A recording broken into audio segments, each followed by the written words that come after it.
Hello, this is Desmond O'Neill here of O'Neill Photography, and you might find it strange that I am talking about astrophotography, and I am showing you my fish tank. Well, these are the newest addition to our little family here. All right, this guy here, he's a little albino. All right, and then you have my tiger spot theta fish. He's cleaning the glass, and there are actually two more guys way down in the corner there. I haven't named them as yet though. Maybe you guys can help me to give them a name. I'm thinking about Orion, Jupiter, and Andromeda. I'm thinking to name this one here Andromeda, but I don't know if it's a girl as yet though. All right, but yeah. So these are my Oscars and my little uh, it's called a catfish, my little theta fish there. And then you can see my other friend, you can see the other two in the back there. Right, you see the two of them in the back there? Oh yeah, they're right in the back there. Alright, so let me know what I should name them though. I want to name them after something in the night sky. Alright, I was thinking to name them the three stars in Orion's belt, but it's sounding too close to Alnatak and all this and all that. Alright, when I call all of them Ali, they might just come. So let me know what I should name them, guys. Take care. Bye.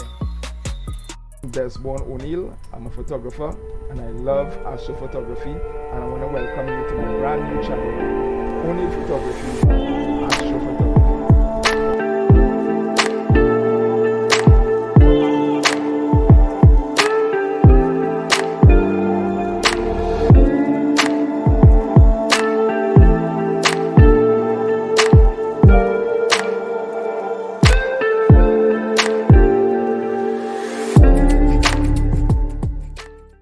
Today we are going to be doing another tutorial, and I'm going to be using a different program other than what everybody else is accustomed using.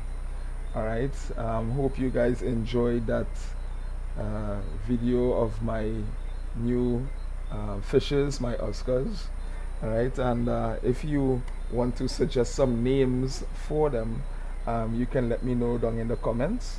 Or of course, please subscribe. Tell your friends and neighbors to subscribe if you want to get some more content from us.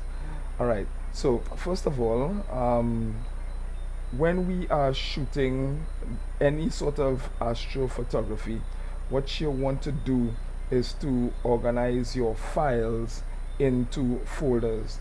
As you can see here, I have a couple files on my desktop, and I left them on my desktop for illustrative purposes. Alright, so we're going to be doing some pre-processing of our M-42 object, which is, as most of you all would know, the Orion Nebula.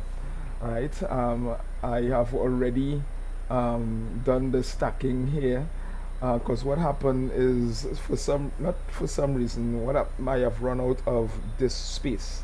So just to let you know, when you are doing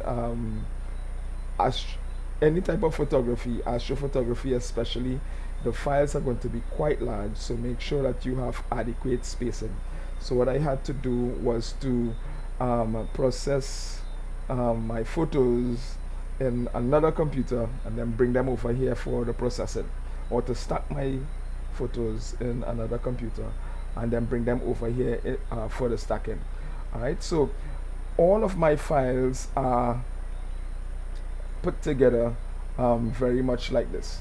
You have the bias files, right? Alright, and the biases are at the shots that you take with the lens cap on at the highest shutter speed that your camera can take. Alright, and these are all called adjustment images, or adjustment photos. Right, so you have the biases, you have the darks. Alright, the darks consist of the same exposure and the same ISO settings, everything as your light frames. All right, and so what these do is that they take out all of the hot pixels, the image sensor anomalies and so on. All right, and they make it, and also the stacking helps to get rid of the noisiness of the photo. Flats helps with correcting the vignetting, as long as you are using any type of lens. To the middle of the lens will be the sharpest point, and of course as you go to the ends, especially if you are using a telescope, unless you have a field flattener as such, but generally at the ends of the images, the left corners, left and right top corners, left and right bottom corners, left and right middle edges, you will see that you will have some star trails. So, and there's a natural vignetting that will take place, and so the flat files helps to iron out that. So for this tutorial I just took a small amount, which is 3, 6, 9, 12, 15 flats. I have 15 flats in my darks. I have 25 darks, and in my biases, my bias files, I have just about 20. All right, and then of course you have your light frames, which consists of your image, and here are my light frames. All right, and I have 76 light frames. All right, the other night we had a break in the weather, and we got some really good weather. Tonight we have some really good weather as well, but I decided to stay in and do a little tutorial here for you guys. All right, let me just show you what one of my light frames look like. All right, so I'm going to open this up with Raw Therapy, which is an excellent program. It's a free program as well, for viewing your raw files and doing pre-processing and so on. All right, so here is what my M-42 raw files look like. Doesn't look like much. All right, this is just a single frame, mind you. All right, and if we open up here, you see that you have the sort of nebulization in here, the sort of gas and dust on the inside here. All right, and I was able to get this at ISO 3200 at just about 0.8 seconds, and I use a 135mm Tamron lens at 3.5 opening. All right, so let's come out of that. So yeah, so these here are my these here are my light files. I have 76 of them. All right, which doesn't work out too much really actually when you think of it, but I was able to get the files and to do the imaging, and that was just after 1 o'clock, 1:02 on Saturday night. All right, so the program that I am going to use is one called Siril. So here's the pre-processing, or my little pre-processing that I do. Now Siril works with FITS files. So what I did, out of Deep Sky Stacker, I saved it as a TIFF, as you can see here, and I also saved it as a FITS file, as you can see here. So you open up where you have saved your file.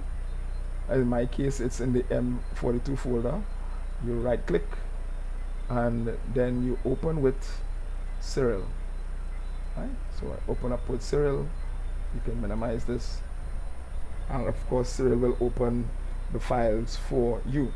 Right, now when Siril opens, he or she the Siril program opens it in the RGB and also in the red, green and blue channel. You have, this is what the red channel will look like here, this is what the green channel will look like, and this is what the blue channel will look like.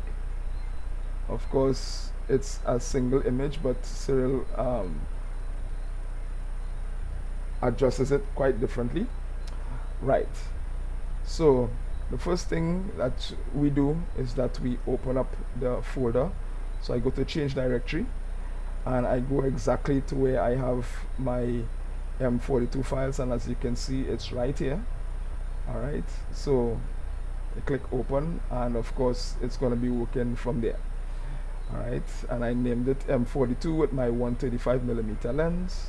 Right, now in Siril there are some tabs at the top.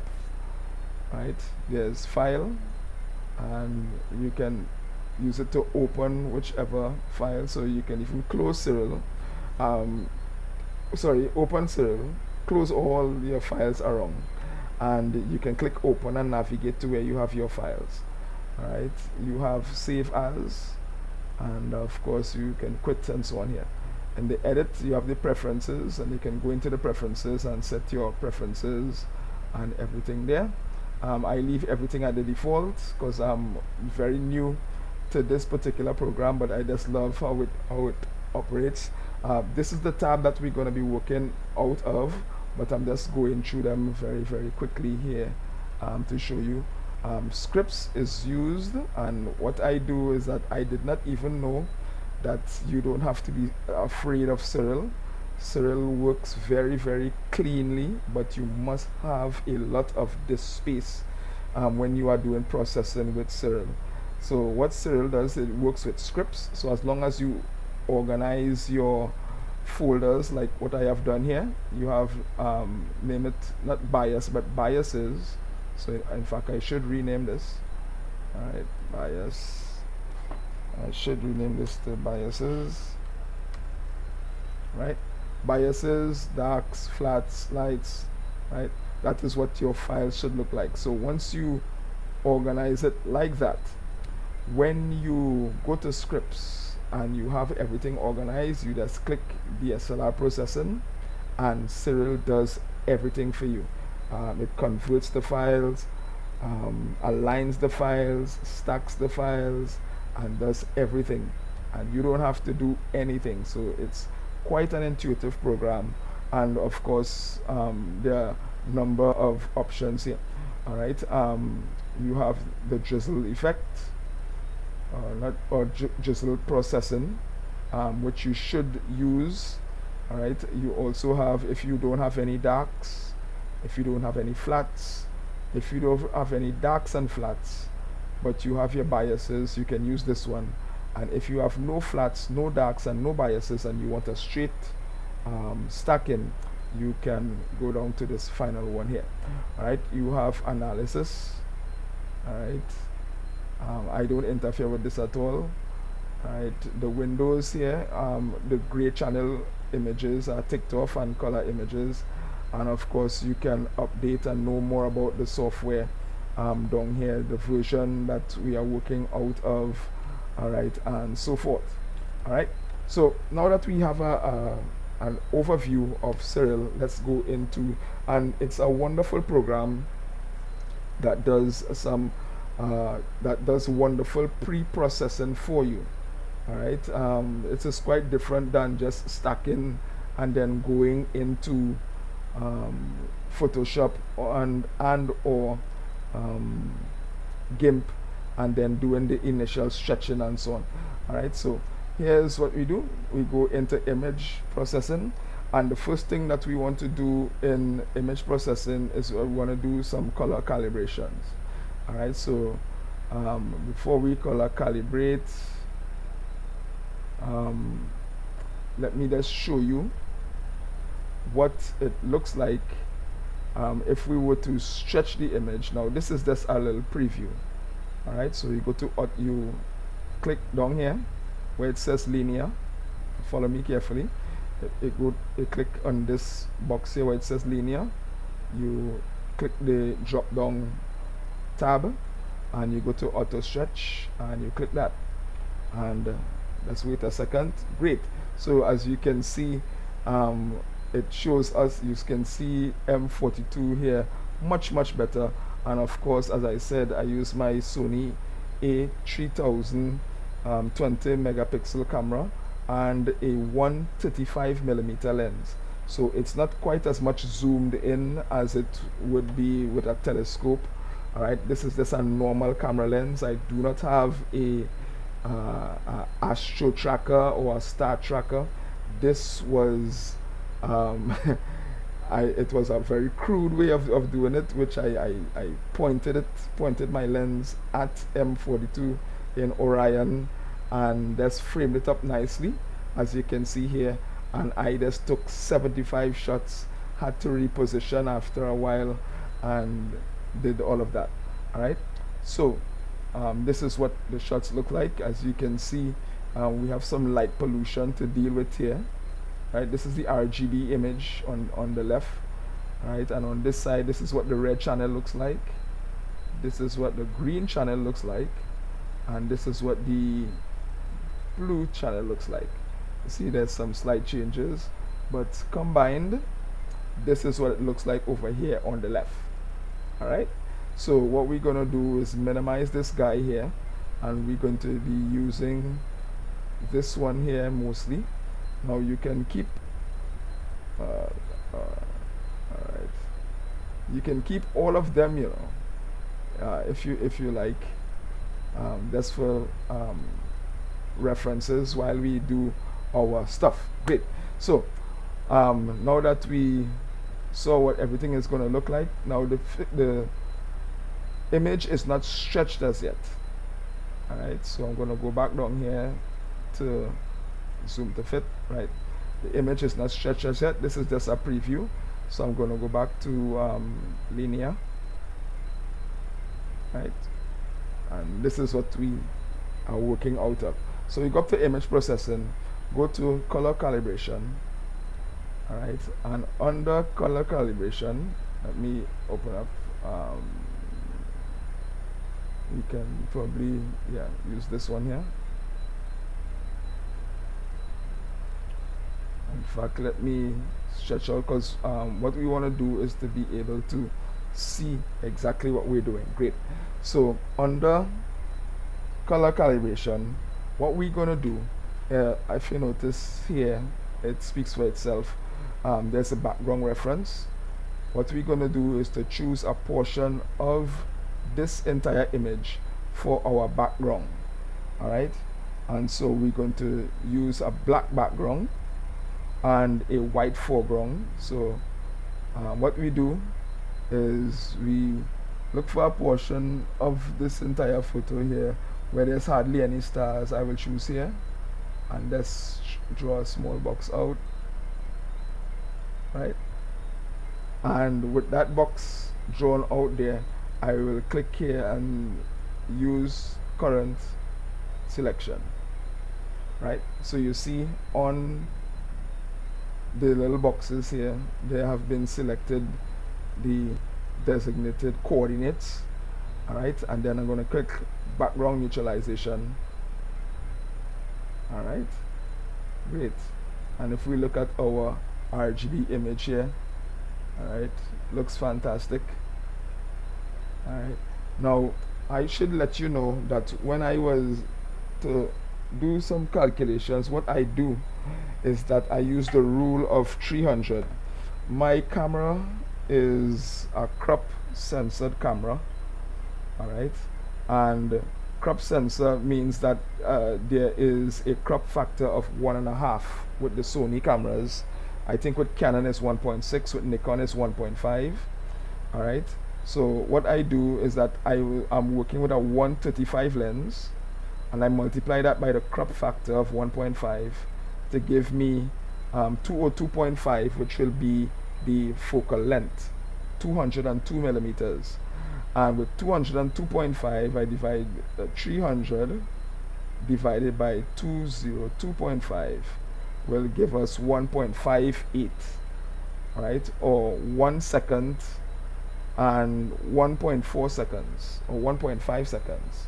But what I noticed is that when I went up to using 1.5 seconds, I was getting some star trails.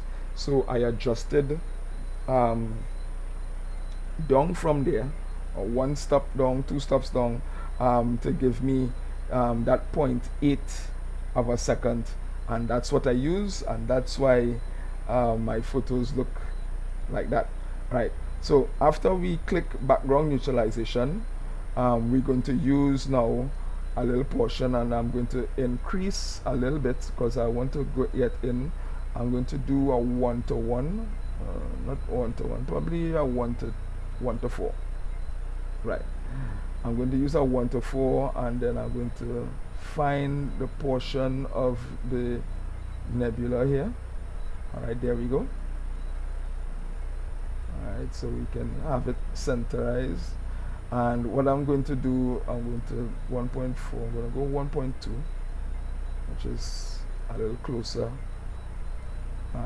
Because bear in mind, we're going to crop in this, we're going to crop this in anyway. And as I zoomed in, as you can see here, you are actually seeing bits of green and red on the inside here. Very nice stuff. So what I'm going to do, I'm just going to select this little portion here, right, of the nebula, and I'm going to click use current selection. Right, use current selection. Great. And I'm going to click apply.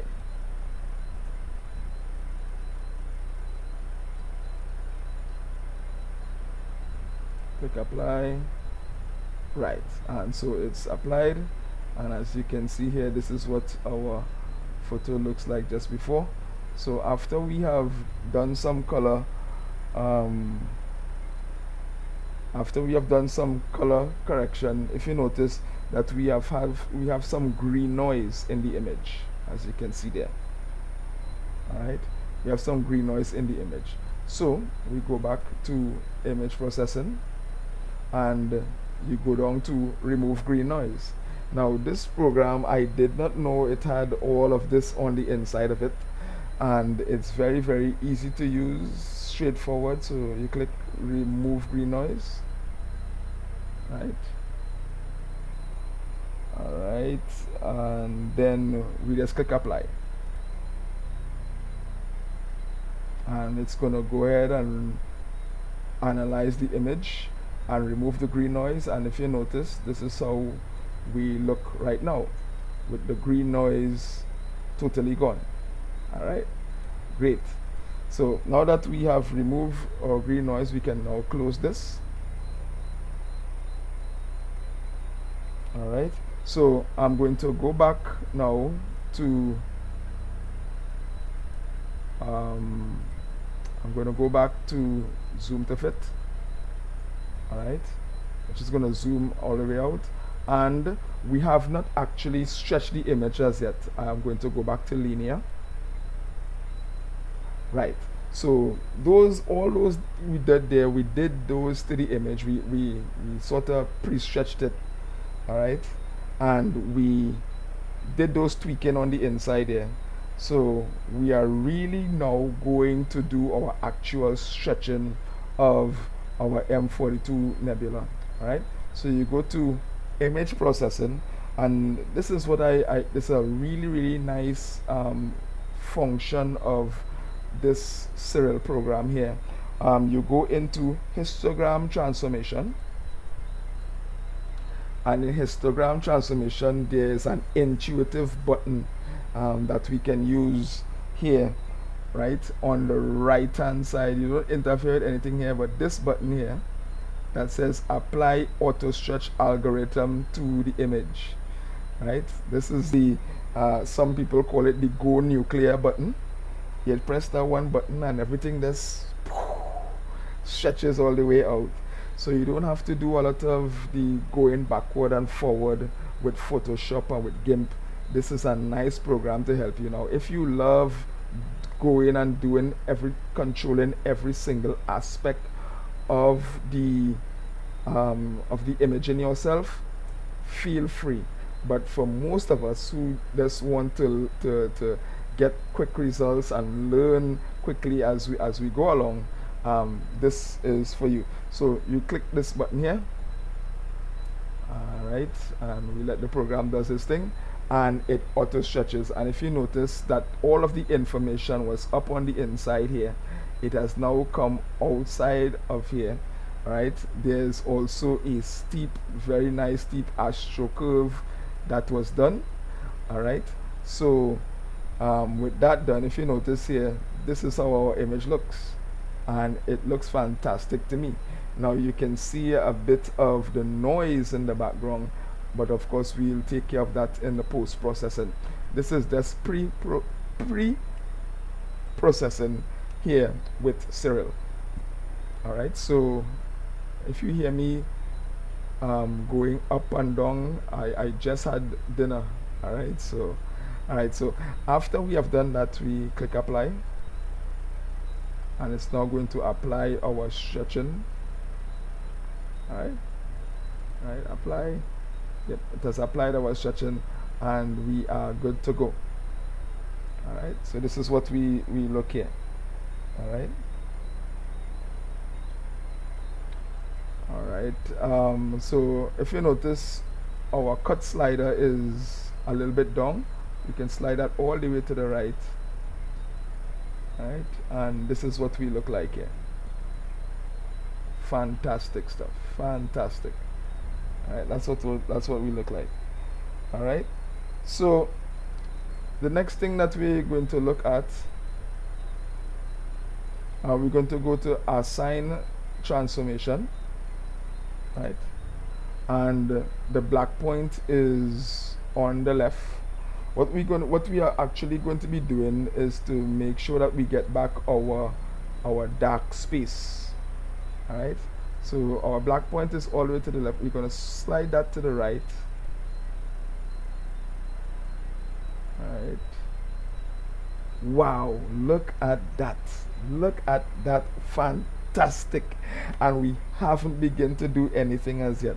All right, the program does everything for you, and you click apply. Fantastic. And you can see on our left side here, this is the combined image. This is the RGB output section here. All right, so with that there, all right, that looks fantastic to me. I think this is the best image I've ever had of M-42 in my entire life. All right, so what we're gonna do from here, we are going to there's a lot of stars, and the stars are pinpoint sharp. I just love that Tamron 35 to 135. It was creeping on me, so I locked it in at 135 using some double-sided tape. And you can get one. You can go to keh.com. This is, they did not tell me to say this, they're not paying me to say this, but I got recommendations from various other photographers on YouTube and Instagram and so on. And keh.com, I trust me, their products are top of the line. Those people make sure that you get a proper product. All right, they clean out all of the dust, and they do all the calibrations and everything for you. And I would highly recommend that you go there and check them out. They have good prices on lens, and for us beginners, I would suggest using the vintage lenses. They are plenty cheaper. Don't be afraid, go for the M-42 lenses.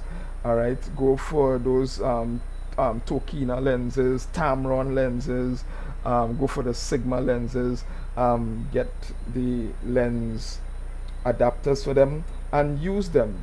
Those are what the top of the line photographers used to use back in the day. All right, now granted we have more modern equipment, but for astrophotography you're going to be using manual anyway. You're not going to be using automatic. So why spend thousands of dollars on brand new lenses when you can get these old lenses? All right, so enough of me gibbering and jabbering there. What we're going to do right now, we are going to crop this image in. All right, because we really is just interested in this nebulization section in here. So all we do is that we right click, pick a nice point. All right, and we right click, not right click, sorry, but you left click, sorry. All right, and you draw a box like this.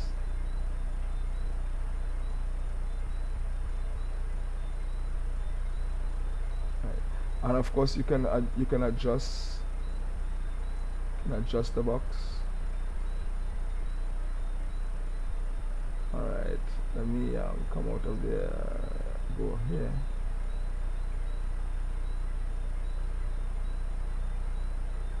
Right, and you can adjust. I'm just adjusting here a little bit. Right, how does that look? I think we are able to get a bit of some of the nebulization that's on this side and some of that is on this side, and all of these stars here we don't necessarily need. So with that selected, we're going to right click, and then it says here crop. We're going to go down to crop, click crop, and that's what we're going to be looking at. All right, fantastic. And this is what our nebula looks like. All right, and I tell you, this is really, really fantastic stuff.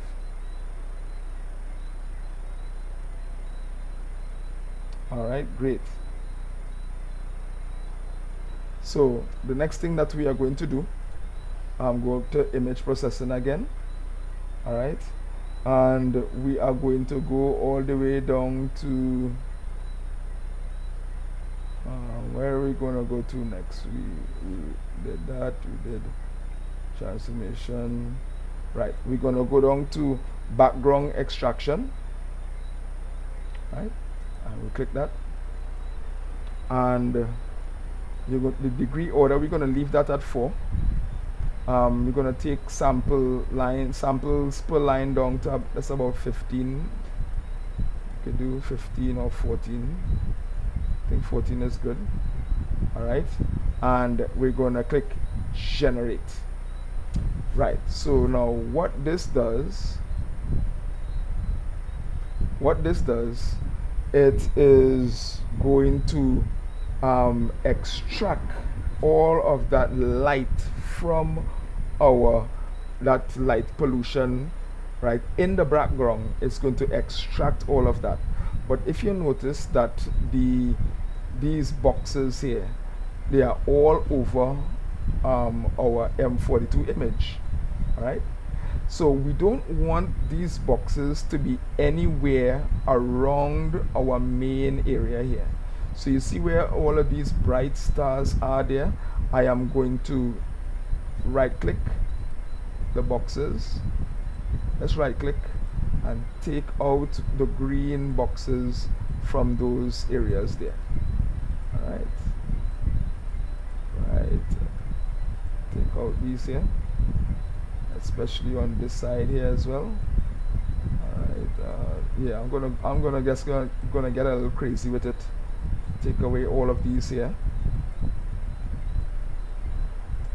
Alright, take this one out as well, and maybe take out these two, because I want to get a nice area to work with. Maybe some here, just in case. Right, great. How does that look there? Alright, so we have taken out all of these boxes here, right? And so what we're going to do, go back up here.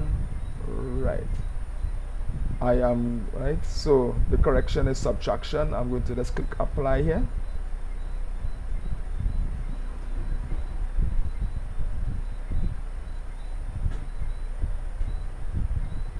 Click apply. The application was done, and then we're going to close this. Right, so this is what we look like, my friends. Right, this is what we look like here. All right, the last thing that we're going to do, right, is go to color saturation. All right, and let's go back here. Color saturation, we're going to go up here. Are we going to apply that globally? Yes, we're going to leave that at global. All right, and then we're going to amount, we're going to go to just about all the way. Right. How does that look? Are we seeing the reds coming in there? In fact, let's just back it on a little bit. All right. Now keep your eye on the inside there. Now, as I said before, we don't have a pollution filter. We do not have our camera is not Astro modified, which means the IR cut filter is still on the inside. We just had the Tamron 35 to 135 millimeter. We bought it from keh.com. It's a wonderful lens. I think I paid a very small amount, could be about $20 US for the lens, which is a wheel of a steal of a deal. All right, and that's what I use on my A3000 mirrorless camera, which I got off of eBay. All right, so we're going to adjust now. This is the taste here. All right, keep your eyes on the left side here, what we are looking at. All right, so you're noticing that we have the nebulization here, but you have all of these reds that you normally get even with the IR cut filters.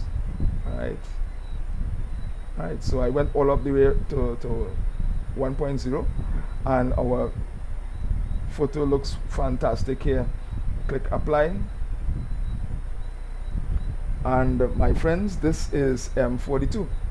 All right, now notice here, you can do some further processing if you like, but this looks very good here to me.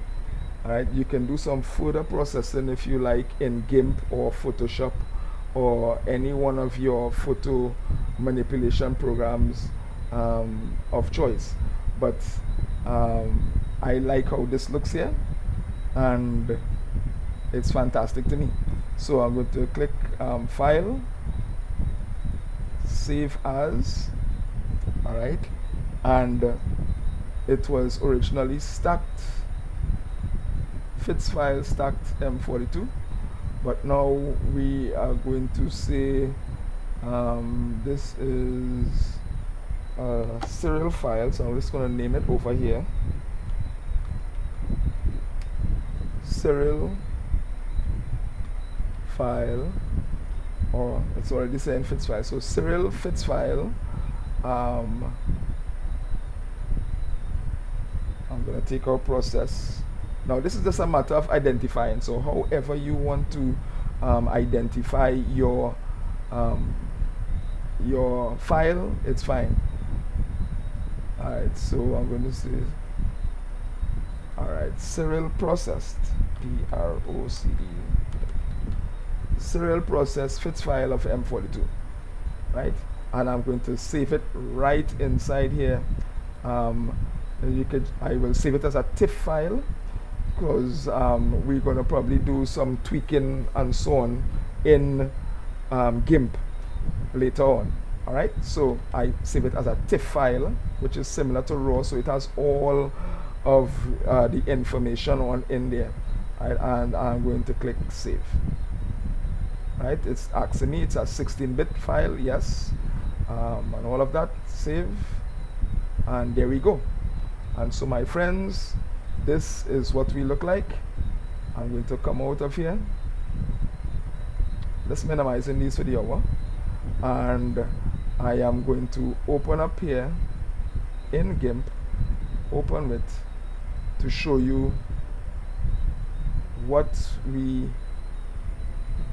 look like, and probably as for a further tutorial later on. All right, and so this is what we look like in the GIMP program, and it's a beautiful photo of our M-42, the Orion Nebula. All right, so I hope that you all were able to enjoy that easy tutorial there, and of course we can do some further tweaking here in GIMP. As you can see, I just love how our histogram, I keep on saying Instagram, how our histogram is clearly off the wall, all right, and nice and sharp in there. All right, so this is a perfect looking histogram, and it tells us that we have correct exposure. We have a nice photo that we can do some further things with. Alright, so this is the end of our first tutorial.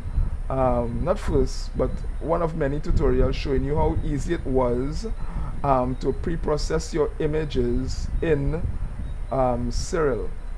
Alright, we use the Siril program to process our image, and it's quite a good program. I don't know why more people are not talking about it, but I love it. It's easy to use, and it can run head and shoulders with like PixInsight and some of those other expensive